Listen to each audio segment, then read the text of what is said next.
សា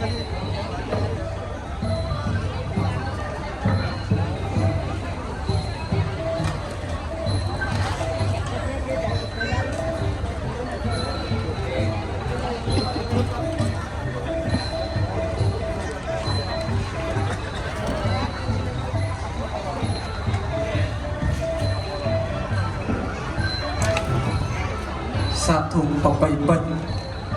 ដោយមហាកិត្តិយសដល់អាដាមដែលសម្ដេចព្រះព្រំរតនមនីសិរី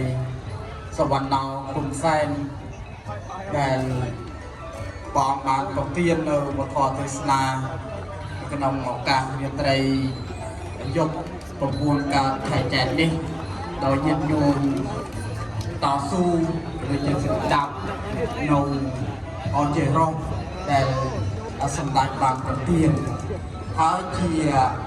ប្រវត្តិសាស្ត្រមួយដែលសម្ដេចនិមន្តមកដល់ហើយបានទៅទស្សនកិច្ចចំពោះវត្តនានាក៏ដូចជាបានទៅ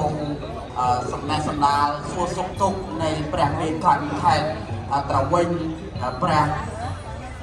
ប្រធានសមាគមប្រសង់សមាគមស្នេហាជាតិខេត្តត្រវិញរួមជាមួយនឹងទីសក្ការៈផ្សេងជាច្រើនទៀតដែលសម្ដេចបាននិមន្តទៅឲ្យក៏ស្ងោចសរសើរហើយក៏បានលើកយកនៅប្រសង់ខេត្តត្រវិញប្រតិបត្តិរបស់យើងនោះគឺមួយនាមព្រះអង្គដែលបំពេញនៅទូដំនាវត្តព្រះអិនកតាកសីណាញោមបានចាមហើយអំពីយកដឹងអំពីសីមាកម្មផងដែរហើយសូមថ្វាយប្រពោនៅដំណើរនិមន្តនិវត្តន៍ទៅកាន់ប្រជាជាតិកម្ពុជា